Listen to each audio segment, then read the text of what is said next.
Jorge Sigal y Santiago Kovadlov, dos ensayistas, dos amigos de la vida, 60 minutos y todos los temas del mundo para conversar. Café La República, el placer de una charla de domingo. Vermut, política, filosofía, poesía y lo que venga. Café La República, un lugar para encontrarse. Por la 1110, la radio pública de Buenos Aires.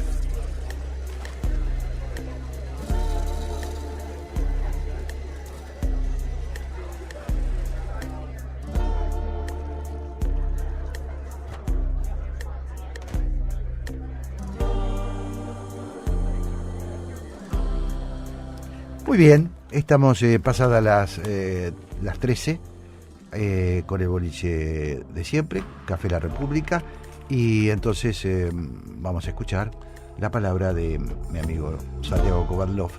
Lo cierto, Jorge, es que otra vez vuelven a aparecer constantes a lo largo de la primera hora de nuestro programa, preocupaciones compartidas, perspectivas que se complementan. Tu editorial empieza por señalar algo muy interesante.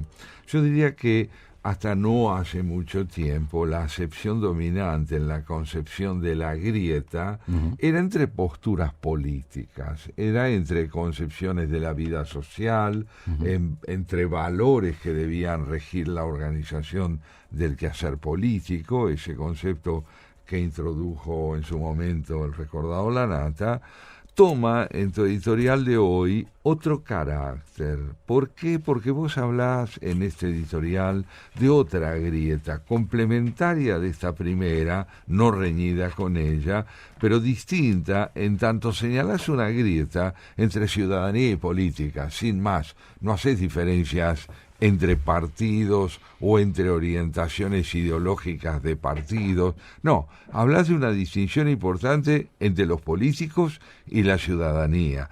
Señalás que en las redes se advierte el papel preponderante de los estados de ánimo en la concepción de lo político, tanto por parte de la ciudadanía como por parte de los políticos. Pero mostrás hasta qué punto el empeño del poder político recorre caminos que parecen divorciados, y lo están a mi modo de ver también, entre la ciudadanía y las dirigencias. ¿Por qué?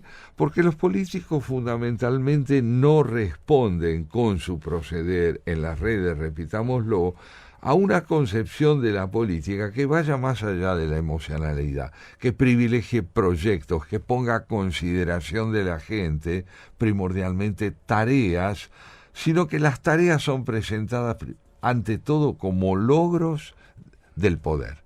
Si hay tareas, esas tareas están siendo cumplidas de manera satisfactoria para quien las desempeña, escasas preguntas, pocos planteos o ninguno en torno a lo que no se ha hecho bien y debe ser mejorado, y una ciudadanía, ¿no es cierto?, que cree en la polarización también, porque no pretende que se le manifieste aquello que está escuchando, sino que espera otra actitud por parte de la política. Vos hablabas de que el modelo elegido es el de la polarización por parte de los políticos y de alguna manera una ciudadanía que está pasivamente situada frente a esto como si fuera una fatalidad. Y a esa fatalidad vos la mencionás al decir la democracia está a merced del populismo, que es una patología de la democracia. ¿Por qué lo es? Bueno, precisamente porque el populismo no toma en cuenta la presencia y la demanda del otro, sino que lo somete a una interpretación que está fundamentalmente orientada a convertirlo en un súbdito, en alguien que debe otorgar su pensamiento a la interpretación preponderante del poder. Seguimos atados, terminaste diciendo en tu editorial, al todo o nada. Bueno, pues con esto las coincidencias del planteo de Gonzalo Sarasqueta fueron muy grandes. Nos habla él de una investigación que pone de manifiesto hasta qué punto Los políticos se empeñan en manifestarse en sus campañas a través de las redes como figuras autorreferenciales. Y lo paradójico y desgarrador para el sistema democrático también es que en esas mismas redes estos planteos, donde son dejados de lado todas las preocupaciones fundamentales sobre educación, salud y seguridad, encuentran a destinatarios del mensaje político abnegadamente resignados a orientarse en su elección de los candidatos por esta índole referencial que es la manera de mostrarse ante los electores como una figura interesante, cuya vida personal parece preponderar sobre el análisis político. El candidato habla, dijo Sarajeta, y el ciudadano escucha. No hay interacción.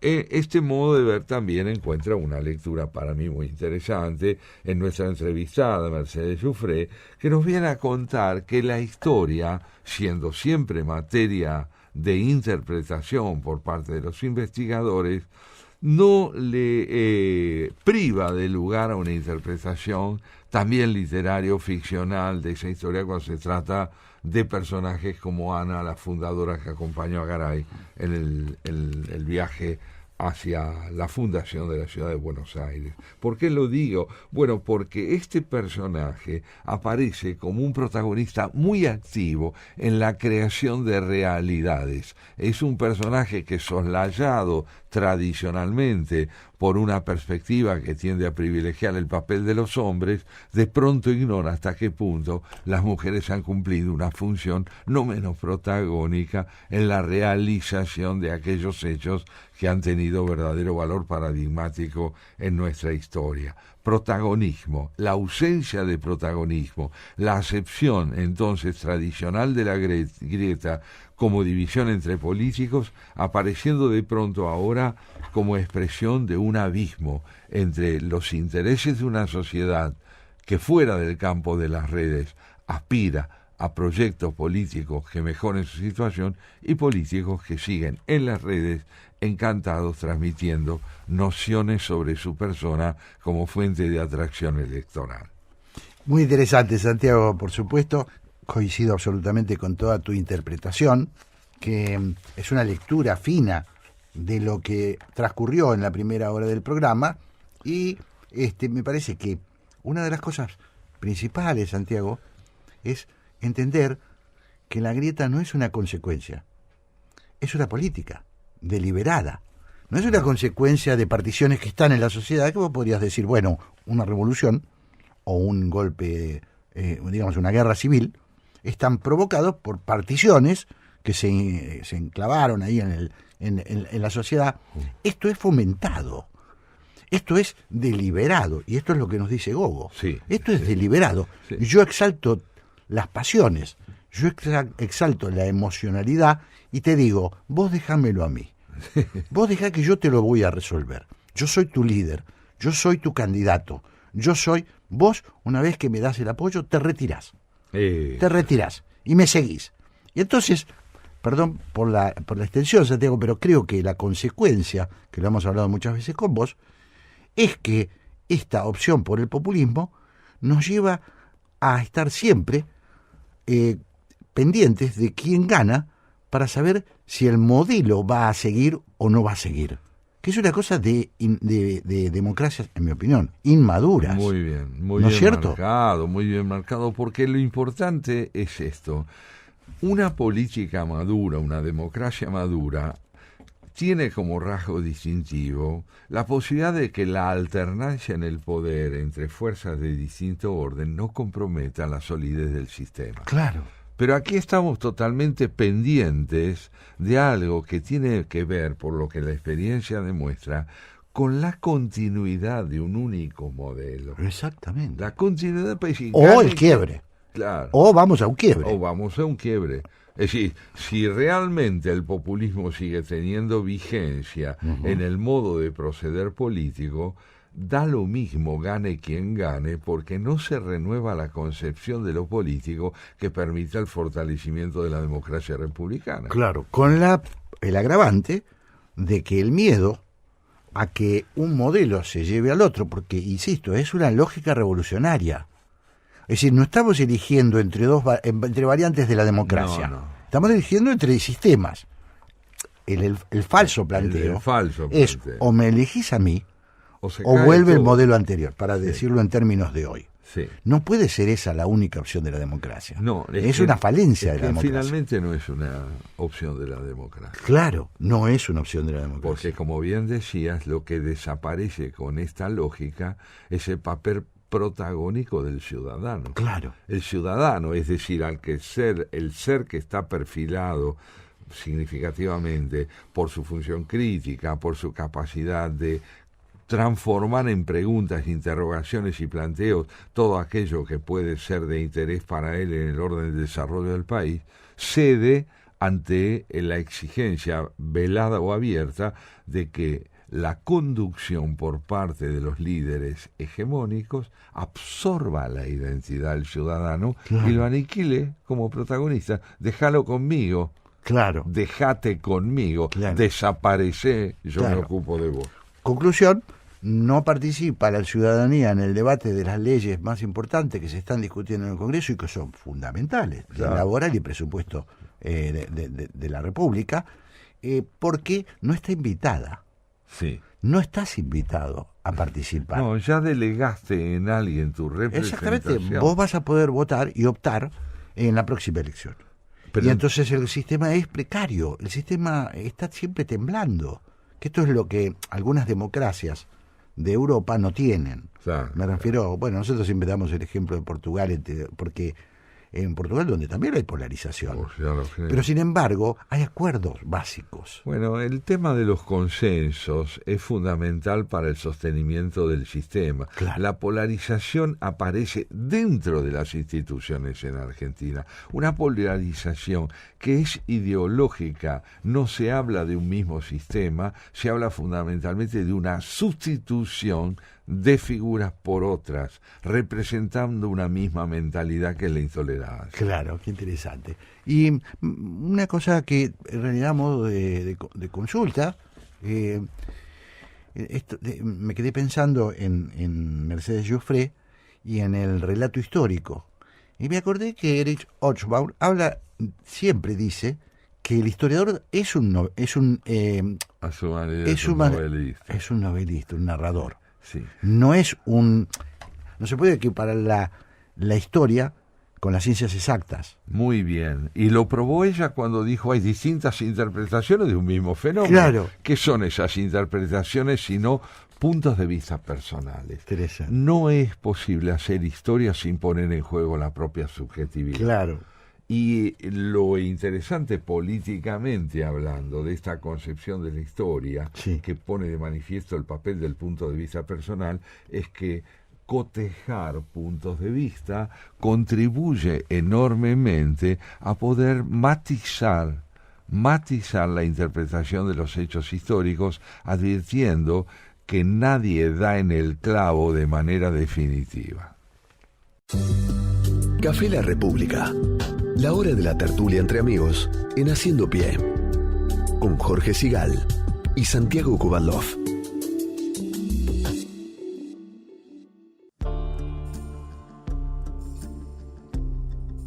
Bien, Santiago, y seguramente alguna sorpresa traerás.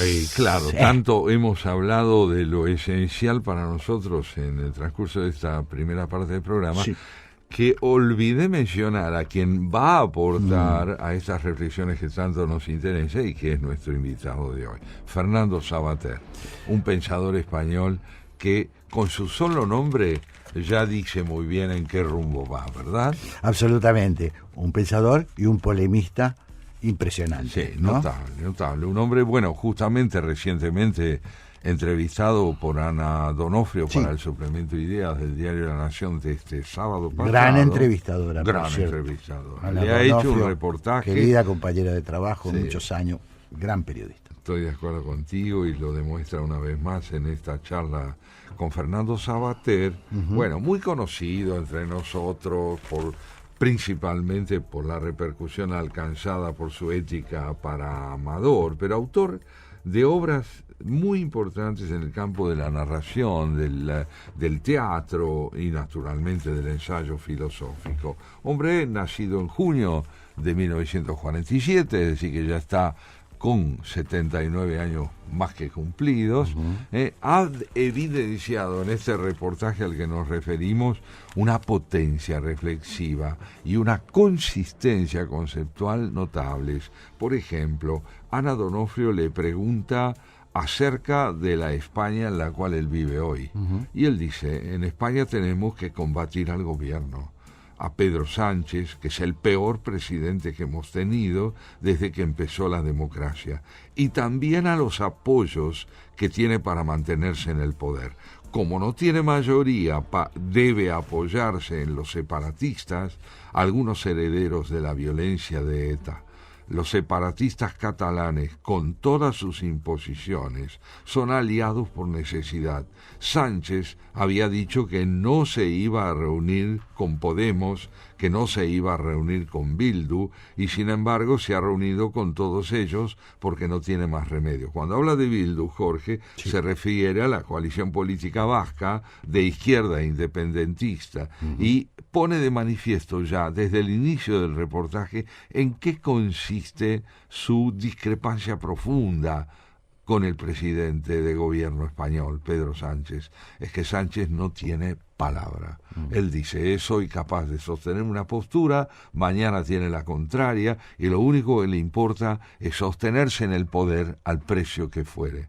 Porque ese poder del que Pedro Sánchez es expresión, tergiversa la naturaleza de la democracia española. En Europa, prosigue diciéndonos Sabater, que es donde conozco más de cerca, no hay ningún gobierno como el de Pedro Sánchez, no hay ningún presidente que se apoye en los enemigos del país y ninguno que les haya otorgado tantas prebendas, ha modificado el Código Penal en su beneficio, se ha enfrentado a los jueces y a los fiscales que no lo obedecen, a los medios de comunicación desafectos, llegando a arrinconar a la propia monarquía.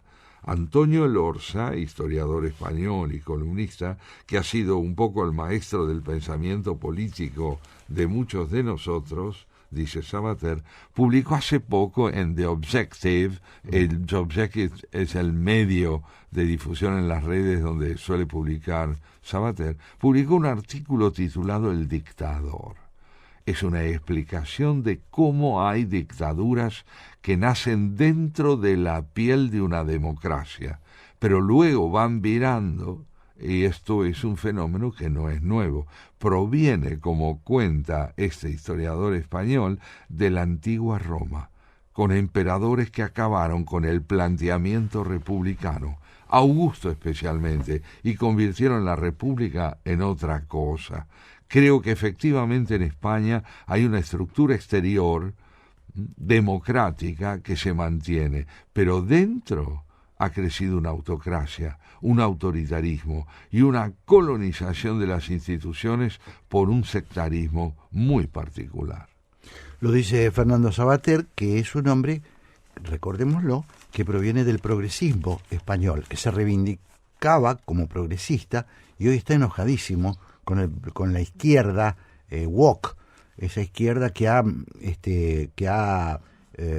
hecho daño, ha polarizado, va en el mismo sentido de lo que hablábamos en la parte de la política argentina, va en el mismo sentido. España no está exenta de esa polarización intencional. Y Pedro Sánchez es un polarizador. No hay duda. Pedro Sánchez ha partido a la sociedad española para conveniencia propia, como todos los populismos. Y convengamos que esto ocurre en el seno de un partido que tuvo un papel decisivo en la construcción de la democracia española, el Partido Socialista.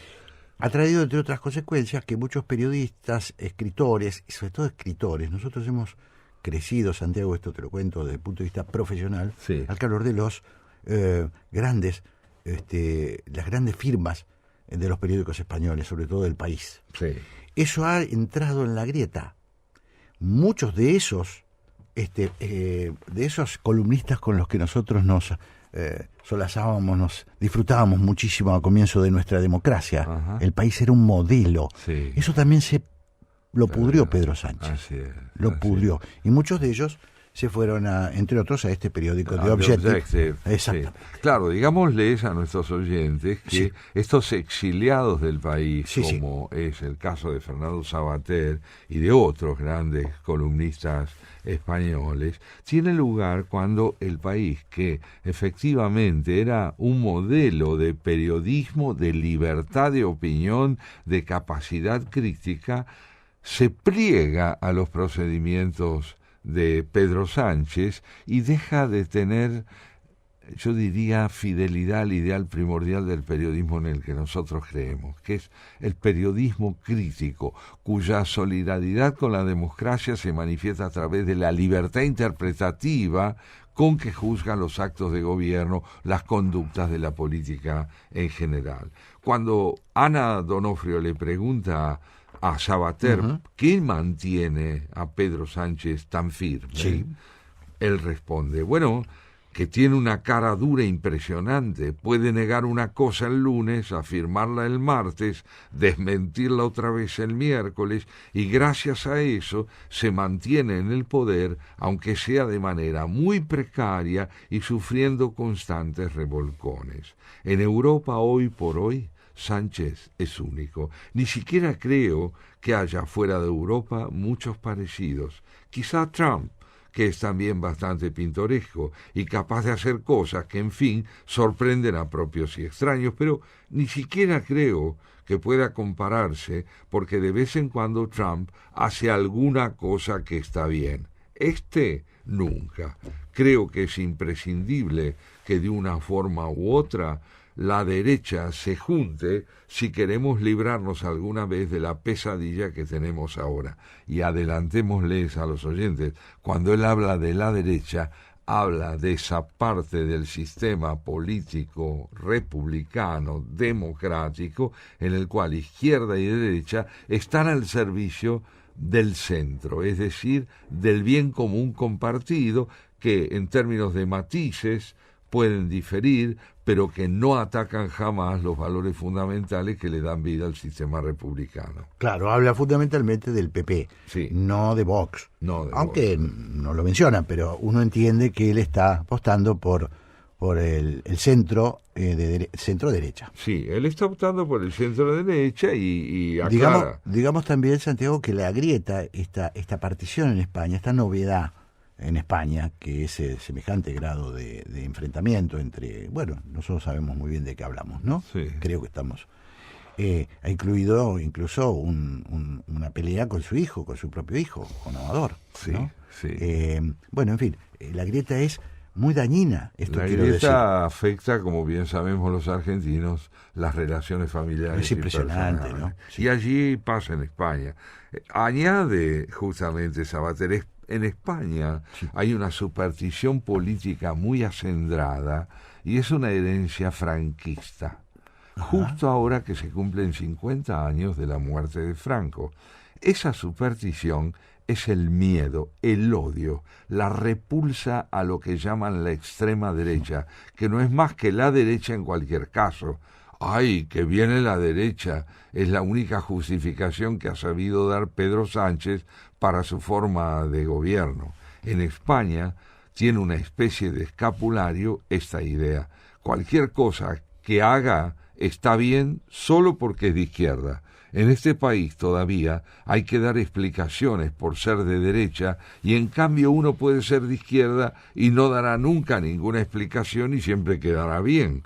No importa si son las ideas más absurdas o disparatadas. Recuerdo que cuando llegó Giorgia Meloni al poder en Italia, todo el mundo se llevó las manos a la cabeza y ha resultado ser una gobernante que ahora es la envidia de la mayoría de los países europeos. Como te das cuenta, Jorge, él es muy polémico en sus planteos, pero al mismo tiempo, como buen filósofo que es, nos obliga a revisar prejuicios que impiden que la política se despliegue con la libertad crítica indispensable como para que se afiance el sistema democrático. Claro, y valga para ejemplificar lo que está diciendo Fernando Savater, la política de Pedro Sánchez con Venezuela y Cuba, ¿no? Ahí está. Ahí está Con bien Venezuela clara, y y Cuba. lo que ocurrió también Es decir, sus relaciones con suena Argentina. hiriente, para nosotros suena hiriente Completamente. que el tipo reivindique a Maduro y a Nicaragua, y Con impunidad absoluta. imagínate para los españoles, ¿no?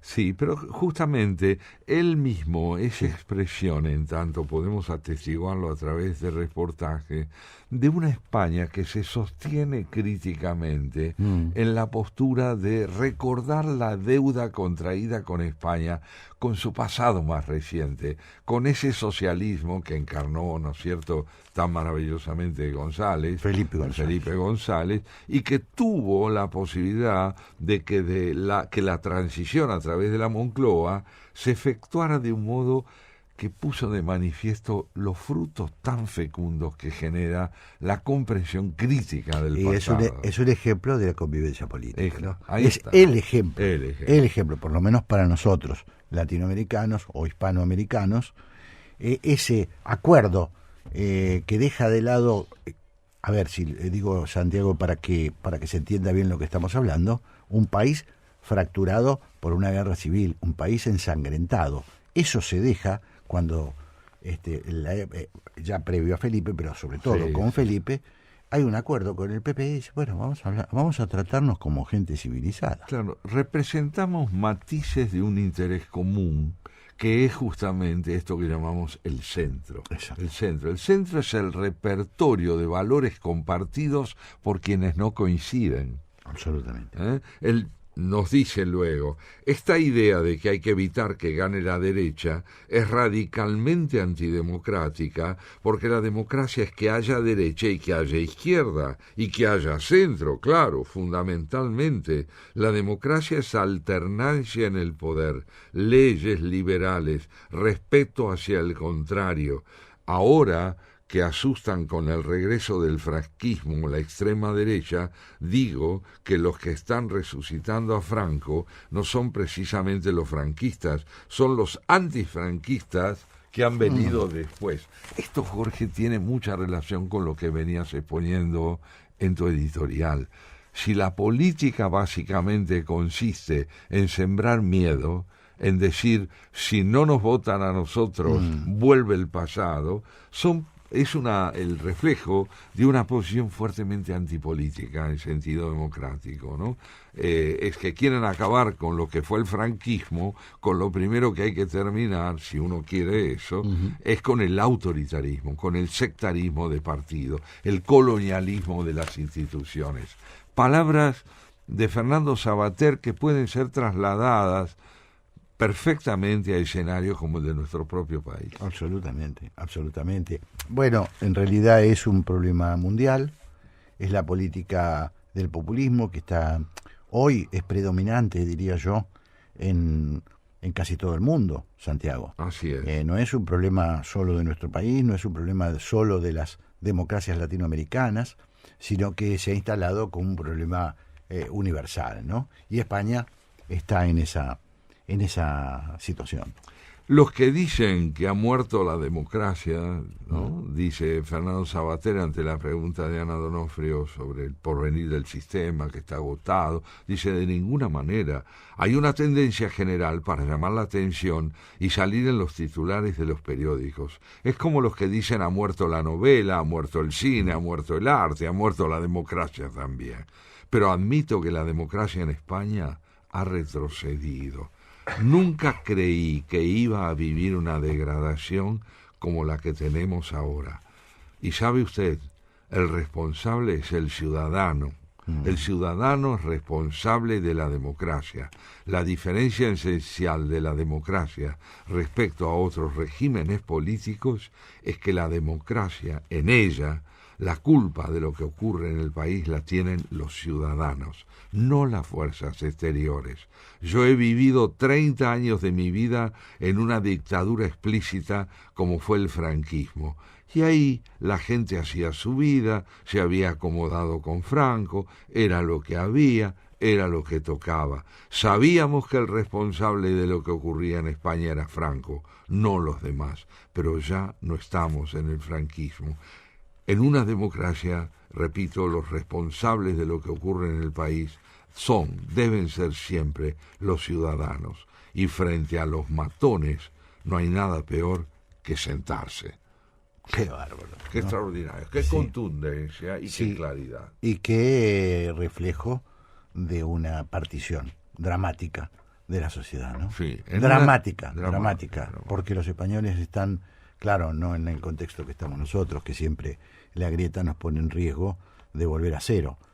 Ese es nuestro riesgo. Ese es el problema. En España, aún con, digámoslo, aún con Pedro Sánchez y aún con esta pelea, no está en juego la estabilidad económica y el modelo económico que disfrutan los españoles. Creo que no, porque además España está en Europa y Europa tiene un pacto de contención de estos desbordes, aun cuando los populismos, también hay que decirlo, están avanzando allí de manera inquietante.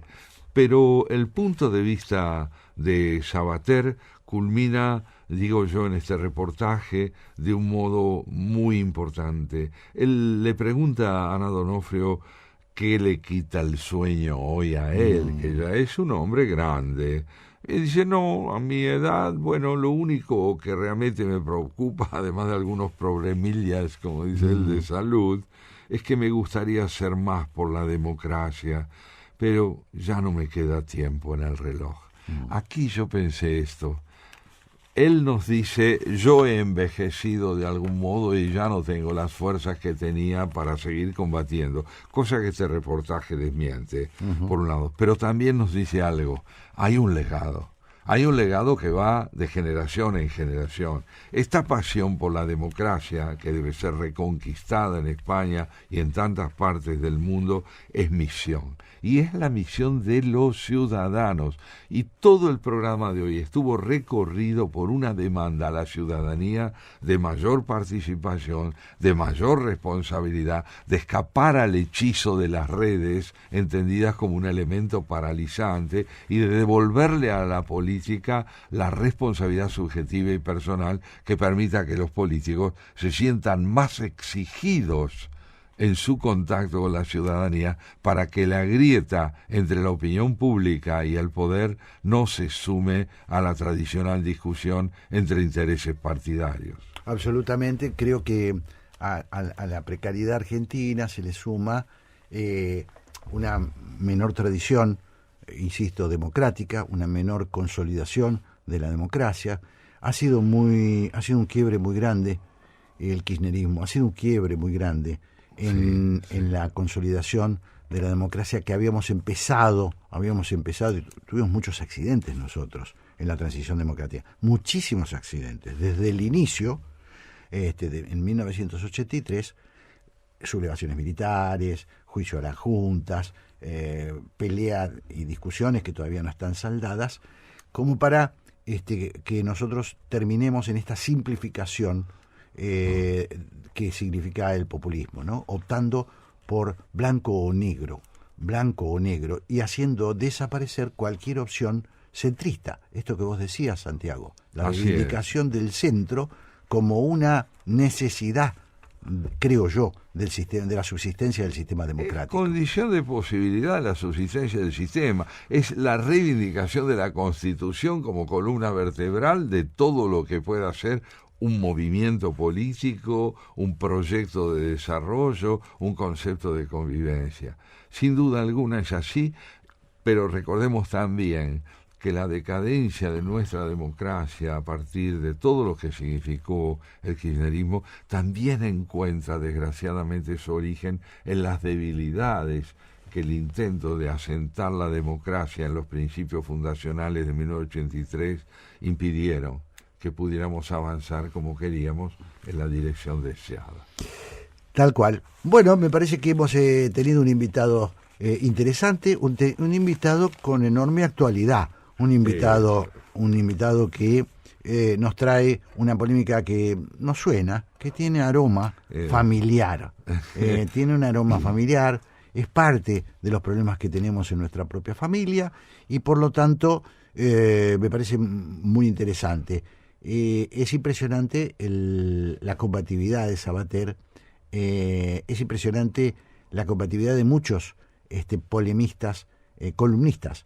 En el columnismo, yo vuelvo a insistir en este tema, el columnismo tiene una tradición muy fuerte en España, ¿no? Muy fuerte. Y acá es más confusa. Pero columnismo, ¿no? O sea, esa cosa, te contesto, te respondo, me respondes, te respondo. Seguimos discutiendo. Digamos, para finalizar esta parte de nuestro programa, que Mercedes Giuffré nos aportó otra presencia de España, complementaria de la que nos trajo Sabater. Entre Sabater y Mercedes Giuffré nos mostraron que España, entre nosotros, es parte de nosotros. Vamos a encontrarnos enseguida con Graciela Fernández Meijide. Vamos a charlar con ella, como lo hacemos todos los domingos, le entregamos el barco para que ella lo siga navegando. Café La República.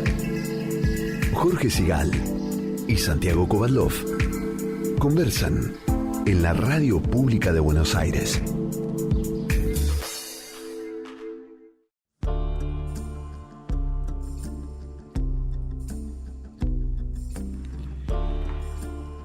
Muy bien, y ya estamos en contacto con Graciela Fernández Meijide, a quien saludamos Santiago y yo. Hola, Graciela. Hola, Graciela, ¿cómo estás? ¿Cómo andan ustedes?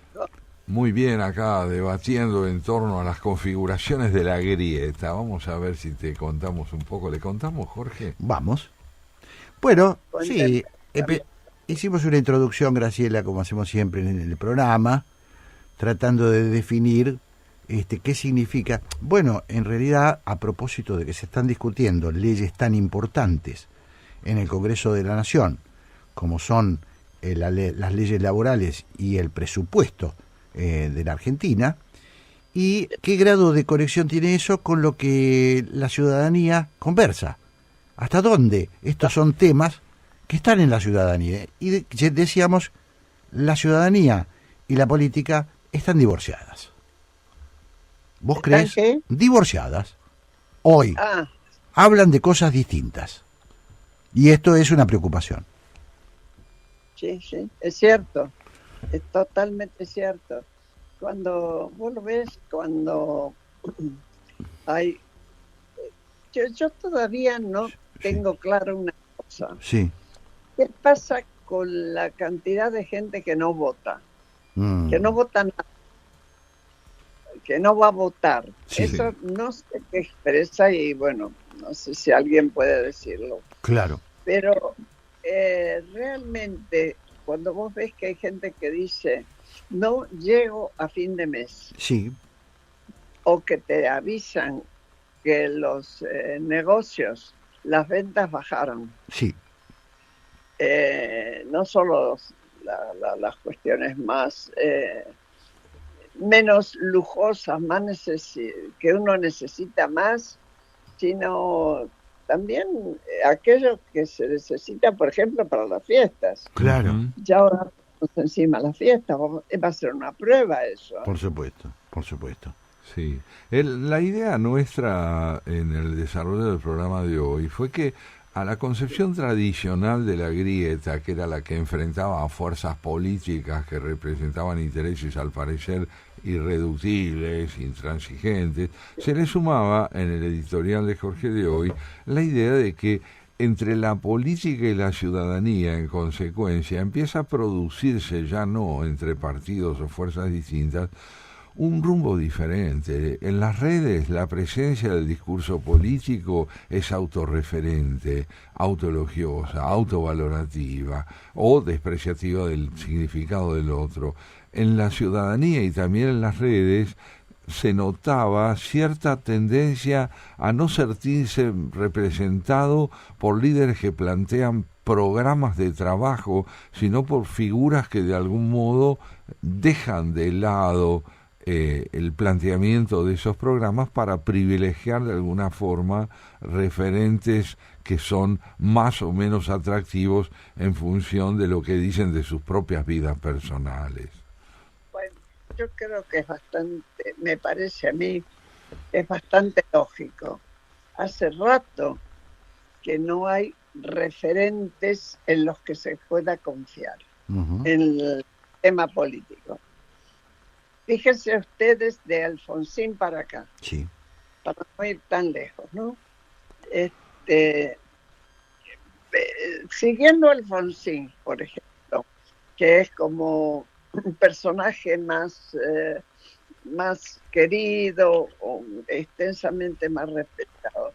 Cuando Menem habla y dice, si yo les hubiera dicho lo que pensaba hacer, no me votaban. Sí. Sí. Es una frase típica de lo... Ahora, en aquella época, vos eso lo leías en el diario, lo discutían en la televisión, o además, ¿cómo se transforma en las redes eso? Yo no soy experta, porque huyo de las redes.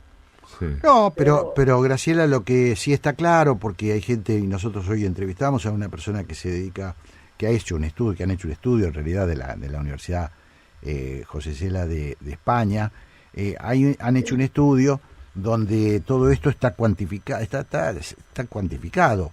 Las redes lo que le agregan al panorama de vaciamiento de la política como la imaginábamos nosotros, la política como ideas, lo que le agrega es que todo termina en algo emocional.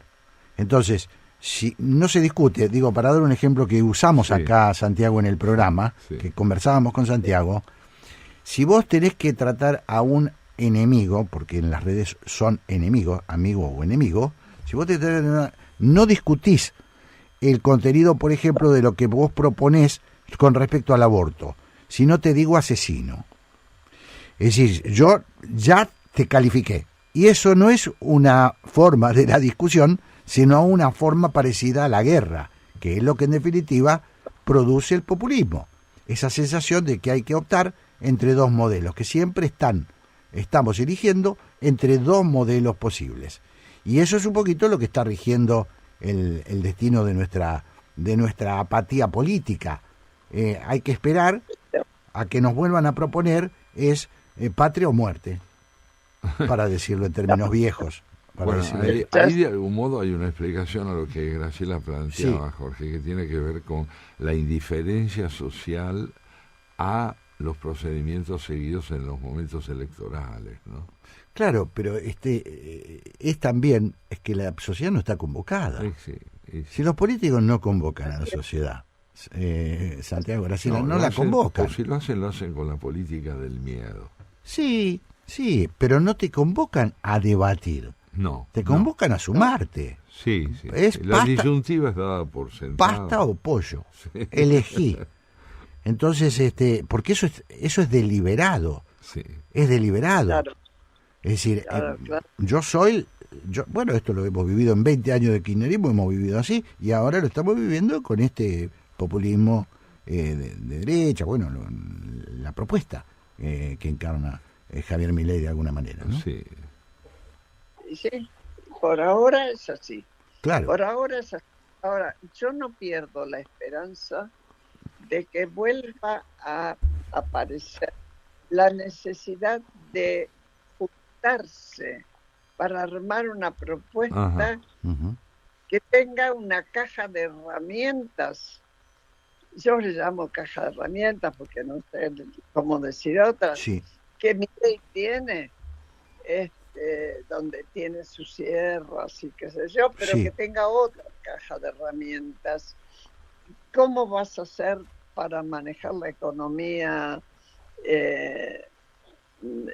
más chica, la cotidiana, la de todos los días? ¿Y cómo te vas a hacer para manejar la otra economía, la economía que te relaciona con otros países? Claro.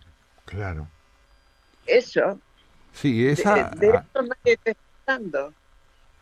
Sí, está señalando una necesidad muy profunda, ¿no? Y es que las fuerzas hoy dispersas, diaspóricas, de lo que hasta ayer fue la oposición, llamémosla de centro, vuelva a recuperar capacidad de formular un planteo alternativo. ¿Vos confías en que esto se va a producir? ¿Ves indicios de eso? Mira, yo conozco a alguna gente que está trabajando para eso, incluso ha venido a mi casa a charlar y demás, no porque a decir, este es el camino, no, por favor, claro. Sí, está claro. No está seguro, pero sí para ver y discutir de las dificultades y de quienes no tienen que quedar afuera. Interesante. Sí, bueno, es auspicioso lo que muy auspicioso lo que y muy necesario. Claro, porque nosotros a veces, tenemos información, pero estamos un poquito más distantes. Esto que estás diciendo, Graciela, es auspicioso, ¿no? Que haya gente, que no estemos tan solos en esta propuesta. Vos y yo estamos en el Club Político, que justamente es un foro que propone este tipo de acuerdos programáticos, Santiago, de acuerdos entre distintos. Sí. Ha sido el origen del club y es actualmente la misión del club, ¿verdad, Graciela? Y es esa. Claro, es esa la misión. Y la búsqueda de personas que estén dispuestas a trabajar juntas puede ser tanto fuera como... Es decir, no es la misión del club proveer los individuos, totalmente, sino los temas y la posición frente a una situación. Tal cual. Que se pueda discutir ampliamente. Buen desenlace para este pase. Graciela, te mandamos un gran abrazo, que tengan muchos éxitos hoy, los vamos a escuchar. Siguen entonces los oyentes con el programa de Graciela, porque el programa de Graciela Fernández Mejía, acompañada por Pablo Marmorato. Nosotros nos despedimos hasta el domingo que viene. Chau, Mónica, chau, Santiago, chau, Graciela. Hasta el domingo que viene. Chau a todos. Muy bien. Chau. Chau.